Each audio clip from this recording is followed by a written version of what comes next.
বামনহাট প্রাথমিক স্বাস্থ্য কেন্দ্রের করুণ দশা। রোদ বৃষ্টিতে দুর্ভোগ পোহাচ্ছেন রোগীরা। আজ আমরা আপনাদের দেখাচ্ছি বামনহাট প্রাথমিক স্বাস্থ্য কেন্দ্রের এক ভয়াবহ চিত্র। এই স্বাস্থ্য কেন্দ্রের আউটডোরে রোগীদের বসার জন্য পর্যাপ্ত ব্যবস্থা নেই। একটিমাত্র বসার জায়গা থাকলেও সেটি বর্তমানে ব্যবহারের অনুপযোগী। মাথার উপর কোনো ছাউনি না থাকায় রোদ বৃষ্টি উপেক্ষা করে ঘন্টার পর ঘন্টা ডাক্তার দেখানোর জন্য দাঁড়িয়ে থাকতে হচ্ছে রোগীদের। আউটডোরে আসা রোগী ও তাদের আত্মীয় স্বজনদের অভিযোগ, এখানে ন্যূনতম সুযোগ সুবিধার অভাব রয়েছে। ফলে অসুস্থ শরীর নিয়ে দীর্ঘক্ষণ দাঁড়িয়ে থাকতে বাধ্য হচ্ছেন তারা। স্বাস্থ্যকেন্দ্রের এই বেহাল দশার কারণে সাধারণ মানুষ সঠিক স্বাস্থ্য পরিষেবা থেকে বঞ্চিত হচ্ছেন। অবিলম্বে এই সমস্যার সমাধান করা প্রয়োজন। আসুন দেখিনি সেই চিত্র। ডিজিটাল আপনাদের সকলকে স্বাগত। বারবার বলি, এস বাংলা ডিজিটাল গ্রাম থেকে শহরের বিভিন্ন কোনায় কোনায় যে সমস্যা, সেই সমস্যাগুলো জনসম্মুখে নিয়ে আসার জন্য সর্বদাই কাজ করছে। আজ আপনাদের নিয়ে এসেছি বামনহাট উপস্বাস্থ্য কেন্দ্রে। এখানে হাসপাতাল রয়েছে অনেকদিন থেকেই, একেবারে কালমাটি, বামনহাট, সাহেবগঞ্জ, মরনিয়া বিভিন্ন জায়গা থেকে কিন্তু রোগীরা এবং রোগীর পরিবারে যদি এখানে আসেন তাদের রোগের সুলভ চিকিৎসার জন্য। কিন্তু এই হাসপাতালের মধ্যে কিছু কিছু সমস্যা রয়েছে, যার জন্য কিন্তু ভোগান্তির শিকার হতে হচ্ছে রোগীদের। এমনকি অনেক সময় রোগীরা হয়তো অজ্ঞান হয়ে যাচ্ছে, কিংবা দাঁড়িয়ে থাকতে থাকতে হয়তো তাদের শারীরিক অন্যান্য সমস্যা দেখা যাচ্ছে। কী সমস্যা, সেই সমস্যার সাথে অবগত করবো আপনাদের। চলুন এই ভিডিও আমার সাথে। একেবারে রোগীর যারা পরিবার পরিজন রয়েছে তাদের কিন্তু প্রতীক্ষা করার একটা জায়গা করে দেওয়া হচ্ছে হাসপাতালের পক্ষ থেকে। একবার দেখুন, ধরো যে চারিদিকে, সেই চারিদিকে একবার দেখুন, এইরকম জায়গায় কোনোভাবে কি প্রতীক্ষা করা একেবারেই সম্ভব? একবার দেখুন, এই যে চেয়ারগুলো রয়েছে নিচের অংশটা, এটা এমনভাবে লাগানো আছে যখন তখন পড়ে যেতে পারে, এবং এগুলোর মধ্যে তিনজনের বেশি, তিনটি লোকের বেশি কিন্তু কোনোভাবে থাকা সম্ভব না। একবার দেখুন একজন রুগীর বাড়ি থেকে কতজন লোক আসতে পারে, এবং সেক্ষেত্রে আরও জানিয়ে রাখি, রুগী কিন্তু একজন নয়, অনেক জায়গা থেকে বিভিন্ন রুগীরা আসে। তারা কিন্তু ছোটো জায়গার মধ্যে এই অবস্থায় তারা এখানে থাকতে পারে, এবং একই সাথে চারিদিকে কিন্তু অন্যান্য চেয়ার থেকে শুধু অন্য কিছু সেগুলো কিন্তু বন্দোবস্ত নেই। একবার ঘরের অবস্থা দেখুন, এই ঘরের মধ্যে সাধারণ মানুষের, বিশেষ করে রুগীর পরিবার, তারা যদি এখানে থাকে অনেক কিন্তু হয়তো দেখা যাবে যে তারা নিজেরাই রোগী হয়ে যাচ্ছে। আমরা জানি ডাক্তার থেকে শুরু করে হাসপাতাল, বিভিন্ন চিকিৎসা প্রতিষ্ঠান, সেখানে কিন্তু বারবার উপদেশ দেওয়া হয় যে ঘর সব পরিষ্কার রাখতে হবে। সেখানে হাসপাতালের একটি প্রতীক্ষালয়, যেখানে হাসপাতাল থেকে আসা যে সকল রুগীরা রয়েছে সেই রুগীদের পরিবার পরিজন থাকবে। সেই ঘরের একবার অবস্থাটা আপনারা সচক্ষে দেখে নিন। এই অবস্থা এখানে রুগীর পরিবারের যদি কেউ থাকে, সেক্ষেত্রে তার কত ধরনের অসুবিধা হতে পারে, সেই ব্যাপারটা একবার অবশ্যই ভেবে দেখুন।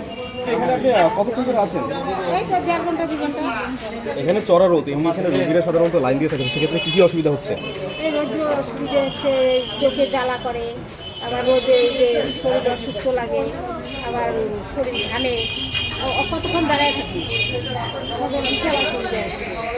এখানে রোদের মধ্যে আপনাদের বসার বা কোনো জায়গা আছে? কই বসার তো এখানে জায়গা নেই। সেক্ষেত্রে সামনে বৃষ্টির দিন আসছে এবং রোদ আরও বাড়তে চলেছে, সেক্ষেত্রে কী কী অসুবিধা হচ্ছে আপনাদের? বসার জায়গা নাই, রোদ্রে দাঁড়ায় থাকা লাগে, আবার বৃষ্টি আসলে দাঁড়ায় থাকা লাগে, এরকম থাকা যায়। এবং একই সাথে যারা পেশেন্ট তারা অনেক সময় এখানে এসে দাঁড়ায়, তো তাদের অনেক সময় কি অজ্ঞান টজ্ঞান হয়, এই ধরনের কি ঘটনা ঘটে? হয়েছে তো, এর আগে একদিন আসছিলাম, দাঁড়ায় থেকে একটু অজ্ঞান হয়ে পড়ে গেছে রোদ্রের জন্য। হ্যাঁ, পড়ে গেছে তো। আপনার নাম কি? আমার নাম সত্যি মতো। বাড়ি কোথায়? ফাটাবাড়ি।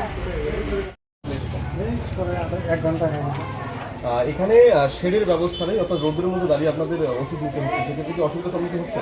অসুবিধা আছে না, রোদের মধ্যে থাকতে হয়, কোনো পাল্টা গরমের দিন তো আরও অসুবিধা।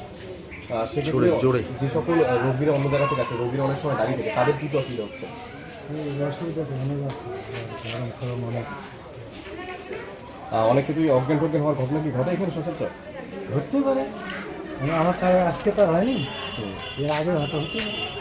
যে গরম আছে ওদের গরম লাগলে তো হতেই পারে।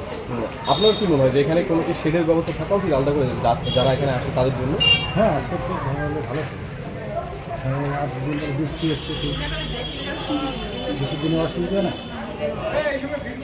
আপনি কি বাইক বা স্কুটার কেনার কথা ভাবছেন? আপনি গাড়ি নিতে গিয়ে ঠকে যাচ্ছেন না তো?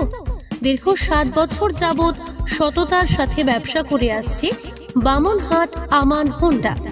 তাই নিশ্চিত মনে এখনই চলে আসুন বামনহাট আমান হোন্ডা শোরুমে এবং নিয়ে যান আপনার পছন্দের বাইক বা স্কুটার। আমাদের এখানে রয়েছে বিভিন্ন মডেলের বাইক ও স্কুটারের বিশাল সম্ভার।